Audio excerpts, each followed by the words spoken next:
In this tutorial, I'll show you how to contact a seller on Etsy in a simple and practical way. First, understand this. Etsy has a built-in messaging system, so all communication with sellers happens safely inside the platform. Now, if you want to contact a seller on Etsy, here's what to do. Start by opening the Etsy website or app and logging into your account. Next, if you haven't purchased yet, open the product listing you're interested in. After that, click on Message Seller. Then, write your question about the item, shipping, or details and tap Send.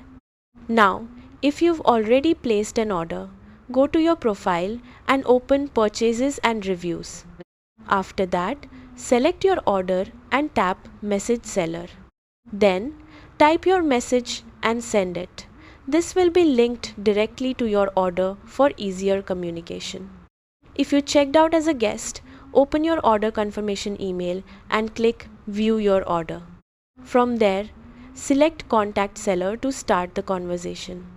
Keep in mind that most sellers reply within 24 to 48 hours, so give them some time to respond.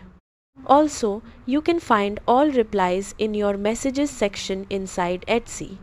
That's it. By using Etsy's messaging system, you can easily contact sellers and get help before or after your purchase.